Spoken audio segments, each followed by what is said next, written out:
विपत्ति में विरोध में अड़िग रहो, अटल रहो। विषम समय के चक्र में भी साहसी रहो, प्रबल रहो। तपा है जो, जला है जो, चमक उसी में आई है। समस्त ताप तम में भी बढ़े चलो, सफल रहो। कमी कहाँ पे रह गई, विचार इस पे तुम करो। ये स्वप्न भी ना देखना कि तुम कभी विफल रहो। सभी को जय हिंद, जय भारत। और आज मैं वर्दी में पहली बार वीडियो बना रहा हूँ और आज आपके साथ में अपनी जर्नी शेयर करने वाला हूँ। जो वो जर्नी जिसे सोच के आज भी मैं रो देता हूँ, कभी पीछे मुड़ के देखता हूँ तो आंखों में आज भी आंसू आ जाते हैं। जो वीडियो मेरा भाई बहन देख रहा है ना, और वो उनको बता दूँ, मैंने कोई 1-2 एग्ज़ाम नहीं दी थी। मैंने आर्मी की मैंने 2 बार तैयारी की। उसमें फिजिकल मैंने हर बार एक्सीलेंट मारा। लास्ट टाइम में एग्ज़ाम नहीं हुआ मेरा, वरना आर्मी में हो जाता मेरा। ऐसे जीडी की पहली बार पेपर दिया, पहली बार मैं क्लियर किया। दिल्ली पुलिस का पहली बार दिया, वो पहली बार मैं क्लियर किया। लेकिन मैंने जी जान से तैयारी की है आर्मी के लिए और दिल्ली पुलिस के लिए, और वो मैंने 100% दिया था। और 100% मेरा वो किस्मत की वजह से आर्मी में नहीं हुआ। लेकिन दिल्ली पुलिस मैंने कभी सोचा नहीं था मेरी ज़िंदगी में कि मैं दिल्ली पुलिस का हिस्सा बनूंगा। 2020 में फॉर्म आए थे, मैंने फॉर्म नहीं डाला था कि मेरे को आर्मी में जाना है। मैं आर्मी की तैयारी कर रहा था, आर्मी में जाना है मेरे को, मैं नहीं जाऊँगा दिल्ली पुलिस में। फॉर्म भी नहीं डाला मैंने। और फिर 4 साल की हुई, 4 साल की हुई तो फिर मैंने फॉर्म नहीं डाला कि मेरे को 4 साल के लिए नहीं जाना आर्मी में। फिर मैंने दिल्ली पुलिस की तैयारी की डेडिकेशन के साथ, और 8 से 9 महीने की तैयारी में मैंने दिल्ली पुलिस में सिलेक्शन लिया। 8 से 9 महीने में, भाई ये बहुत बड़ी बात है। जिस बच्चे का बैकग्राउंड बहुत, जो सरकारी स्कूल से पढ़ के यहाँ तक पूछा है ना, उसके लिए बहुत बड़ी बात है। जो सरकारी स्कूल से, जो यूट्यूब पे सर्च कर करके बढ़िया बढ़िया टीचर यूट्यूब पे, जिसने पूरी पढ़ाई अपने यूट्यूब से की हो। कोर्स करने के लिए पैसे नहीं होते थे भाई, ऑफलाइन जाने के लिए पैसे नहीं होते थे। सब कुछ यूट्यूब से पढ़ा है। लास्ट टाइम में एक पेज लिया था मैंने RWA का, बस। वो मेरी मैथ कमज़ोर थी। जैसे आप बोलते हो इंग्लिश नहीं आती तुम्हें, इंग्लिश नहीं आती भाई, कोई पेट से सीख के नहीं आता है। मैंने राजस्थान पुलिस की भी एग्जाम दी थी, सीटी की भी एग्जाम दी थी, CHSL की भी एग्जाम दी है, मैंने CGL की एग्जाम भी दी है, और एक बार दिल्ली पुलिस ASM की एग्जाम भी दी थी। तो उनमें मेरी तैयारी कुछ नहीं थी, मैं पढ़ता नहीं था, मैं भटकता रहा था, कभी इधर पढ़ लिया कभी उधर पढ़ लिया, मेरे को गाइडेंस करने वाला नहीं था। तो मैं भटकता रहा, फॉर्म भरता रहा, कभी इसका भरा कभी उसका भरा, लेकिन सिलेक्शन नहीं हो रहा था। मैंने डेडिकेशन के साथ एक की तैयारी नहीं की थी। फिर मेरे को समझ में आ गया कि भाई बार बार नए फॉर्म भरने से कुछ नहीं होगा, पढ़ने से होगा जो भी होगा। फिर मैंने प्रॉपर अपना कोर्स लिया, और कोर्स लेने के बाद मैंने डेडिकेशन के साथ अपनी दिल्ली पुलिस की तैयारी की। और फिर SHGD निकल गया, बीच में SHGD की वैकेंसी आ गई थी, और उसके बाद दिल्ली पुलिस का निकल गया। तो ये चीज़ें बीच से हम फेल होते हैं, तो इसका मतलब ये नहीं कि मानने का। बहुत सारे कमेंट आते हैं, भाई तेरी किस्मत अच्छी थी। हाँ भाई, मेरी किस्मत अच्छी थी। बचपन में जब 5 साल का था तब मम्मी एक्सपायर हो गई थी। 12 साल, 2012 में पापा एक्सपायर हो गए।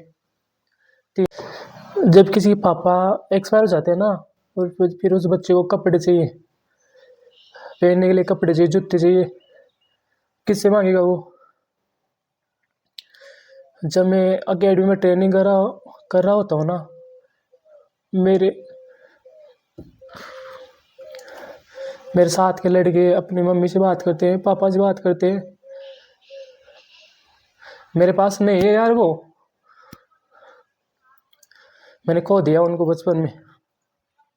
और उनकी कमी वही उनकी कमी वही समझ सकता है जिसके मम्मी पापा नहीं हो। मेरे नहीं थे, और मैंने स्ट्रगल किया था भाई बहुत। और स्ट्रगल मेरा ये था, मैंने अखबार भी बांटे, कैटरिंग का काम भी किया है, मजदूरी भी की है, और जो अब दुकान में बैठा हूँ ना, मैं इस दुकान में बैठ के पढ़ाई करता था मैं। तो आप बोलते ना किस्मत अच्छी थी भाई तेरी। किसी के बारे में जाने भी ना कमेंट मत करो। 3 साल आर्मी की तैयारी की मैंने, आर्मी की तैयारी की 3 साल जी जान तोड़ के आर्मी की तैयारी की। आर्मी के लास्ट में अग्निवीर स्कीम आई, उसके अंदर सब कुछ खत्म हो गया। मेरा 2 बार मैंने आर्मी में एक्सीलेंट मारी, मेडिकल से फिट हो गया। लास्ट एक बार फाइनल मेरिट में रह गया, एक बार अग्निवीर की वजह से रह गया। SHGD एग्जाम दी, उसमें फाइनल मेरिट में रह गया।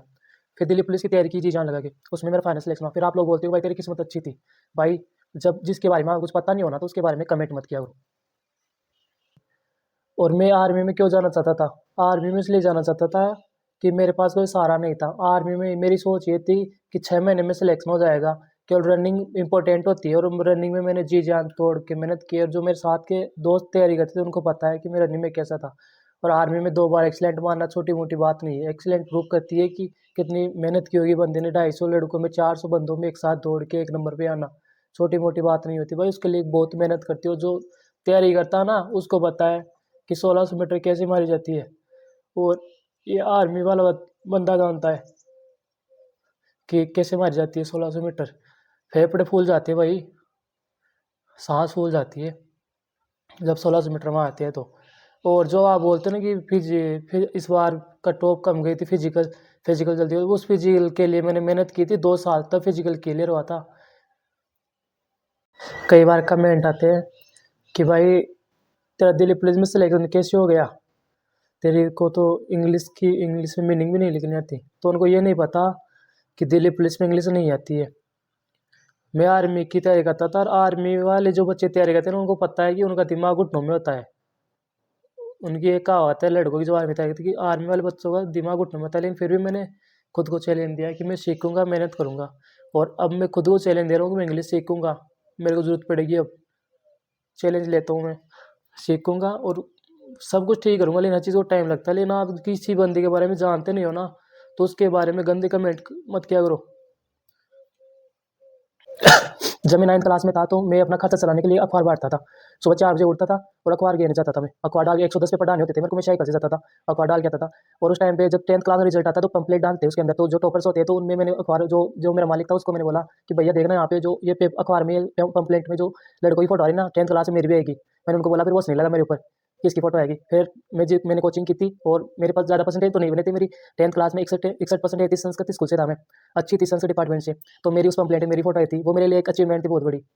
मैं फिर 9th बाद मैंने कैटरिंग का काम भी किया अपनी पढ़ाई के साथ साथ अपना खर्चा चलाने के लिए, क्योंकि पैसे नहीं होते थे भाई, किससे मांगता मैं पैसे, कपड़े भी चाहिए, किताबें भी चाहिए। मेरे दादा दादी थे वो मेरे को खाना पीना दे रहे थे, और बीपीएल परिवार से था। बीपीएल परिवार समझते होगे, राजस्थान राजस्थान सरकार बीपीएल परिवार को खाना गेहूँ देती है, तो वो सब ठीक चल रहा था। और दादा दादी थे मेरे अच्छे हैं, अभी भी हैं। और मेरे एक चाचा थे वो मेरे बहुत सपोर्टिव थे। एक बार मेरे चाचा के साथ मैं मुंबई चला गया मैं कि चाचा एसएचजीडी का रिजल्ट आया था, एसएचजीडी के रिजल्ट में मेरा सिलेक्शन नहीं हुआ लास्ट में फाइनल मिनट में। जब उसमें फाइनल मिनट में मेरा रिजल्ट नहीं हुआ तो मैं डिप्रेशन में आ गया था। मेरे को ये चलो घूम आता हूँ, तो मैं चाचा के साथ वहाँ पे चला गया। चाचा 1 महीने में काम करके आऊँगा, थोड़े पैसे भी आ जाएंगे मेरे पास। चाचा के साथ वहाँ पे चला गया मुंबई में, महाराष्ट्र काम करने।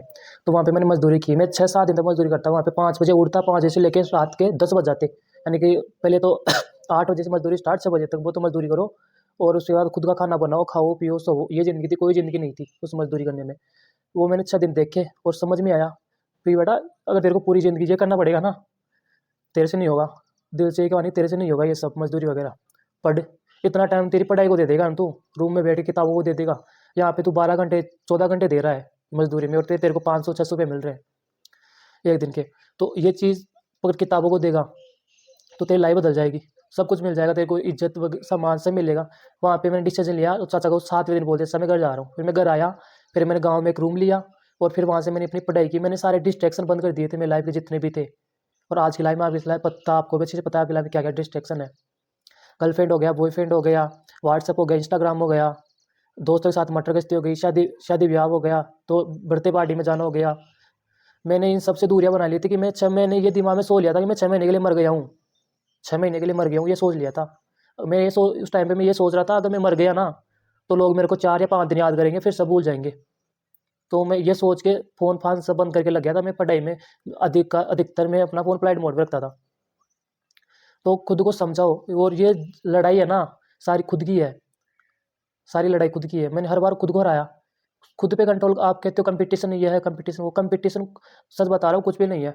जो 10th क्लास में मैं ऐसा सोचता था कि मैं पास हो जाऊँ, कैसे भी पास हो जाऊँ, वो बंदा भाई दिल्ली पुलिस में आ गया है। और एक खास बात और बताता हूँ, मेरे गाँव में हम 2 बंदे पहले बंदे हैं जो दिल्ली पुलिस में सेलेक्ट हुए हैं। एक और मेरे पास का वो एक्स सर्विसमैन है जो एससी कैटेगरी से है वो, तो उनकी आपको पता है एक्स सर्विसमैन की 35-36 नंबर में कट ऑफ निकलती है और वो जाते हैं। लेकिन राहुल और मैं, राहुल का मैंने एक बार इंटरव्यू लिया था, वो आप प्लेलिस्ट में देख लेना चाहिए। तो राहुल मेरे साथ आर्मी देख रहा था, राहुल को पूरा गाइड करने वाला मैं ही था। तो राहुल का मेरे साथ सिलेक्शन हुआ, और राहुल का सिलेक्शन हुआ, राहुल की 532 रैंक के साथ सिलेक्शन हुआ, मेरे से भी अच्छा स्कोर था उसका, तो उसको गाइड करने वाला भी मैं था। और दिल्ली पुलिस में अभी तक हमारे गाँव में कोई नहीं रहा था, हम 2 बंदे थे पहले जिनका दिल्ली पुलिस में सिलेक्शन हुआ, ये भी बहुत बड़ी बात है। जब मेरे गाँव में पता चली, मेरे आस-पास के लोगों को पता चला कि शंकर का सिलेक्शन हो गया, जब मैं आर्मी की तैयारी कर रहा था, जब मैंने पहली बार रनिंग पास की थी ना, तो लोगों को बहुत खुशी हुई थी कि एक गरीब जिसके मम्मी-पापा नहीं है, वो लड़का सफल हो गया। लोगों को बहुत उम्मीदें हुई थी, लेकिन वो मेरी किस्मत में नहीं थी आर्मी। फिर मेरा दिल्ली पुलिस में जैसे सिलेक्शन हुआ ना, तो ऐसे हरियालियाँ छा गई थी, जैसे पता नहीं क्या क्या कर दिया हो मैंने। लोगों के चेहरों पे बहुत ही स्माइल थी, मैं जहाँ भी जाता हूँ तो मुझे बोलते बेटा कमाल कर दिया। तो वो खुशी देखता हूँ तो प्राउड होता है मुझे भी आज कि मैंने कुछ अच्छा किया। और जब मैं तैयारी कर रहा था ना, तो मेरे को भी रोना आता था, रात को सोता था ना, तो मेरे को भी सोते टाइम पे नींद नहीं आती थी टेंशन की वजह से। टेंशन बहुत सारी होती है। जो बच्चा पढ़ाई करा ना उसको पता है उसकी कितनी टेंशन है। अगर आप अभी स्ट्रगल कर रहे हो, आप भी पढ़ाई कर रहे हो, कंपटीशन की तैयारी कर रहे हो, तो आपको पता है कि कई बार हम जो दिल से तैयारी करता है ना उसको तो रोना आता है। मेरे को पता है, रात को मैं बहुत बार रोया हूँ सोच सोच के। लास्ट समय मैंने अपने रूल बदले थे कि मेरे को डिसिप्लिन रहना है, और उसमें मैंने खुद को एक चैलेंज दिया था कि मेरे को 4 बजे उठना है तो उठना है, रात 10 बजे पहले सोना है तो सोना है, रोज़ मेडिटेशन करनी है तो करनी है, रोज़ रनिंग करके आनी है तो करके आनी है, थोड़ी बहुत 1 किलोमीटर 1.5 किलोमीटर, और रोज़ टारगेट बनाने कि आज मेरे को ये पढ़ना है। लास्ट के 6 महीने में मैंने बहुत सारे यानी कि एक प्रॉपर प्लान बना लिया था, और मेरे सामने ये नोटबुक है, इस नोटबुक पे मैंने डेट डाल रखी है। ये देखो, रोज़ाना टारगेट बनाता था मैं रोज़ाना। ये देखो, ये इस बुक आधी बुक भरी हुई है मेरी ये। रोज़ाना डेट डालता था, उसमें टारगेट बनाता था कि मेरे को आज ये करना है। आज मैंने रनिंग करके आया, आज मैंने मेडिटेशन की, आज मैंने मैथ कितनी घंटे पढ़ी, आज मैंने रीजनिंग कितनी घंटे पढ़ी, ऐसे रोज़ाना टारगेट बनाता था। आपको खुद का एनालिसिस खुद ही करना पड़ेगा, खुद को देखना पड़ेगा आप कहाँ कमज़ोर चल रहे हो, कहाँ सही चल रहे हो। एक ही मंत्र है, आपका साथ कोई दिन नहीं आएगा। आपकी अगर लाइफ कोई बदल सकता है ना, तो आप बदल सकते हो और कोई नहीं।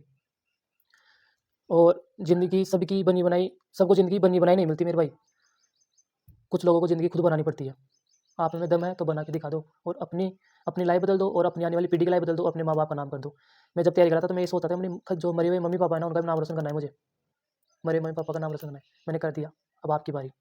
और आप कुछ मेरी थोड़ी बहुत भी स्टोरी अच्छी लगी हो, तो वीडियो को लाइक करना, और जो बच्चा भी स्ट्रगल कर रहा है, उस तक ज़रूर शेयर करना। उसको एक नया आत्मविश्वास मिलेगा।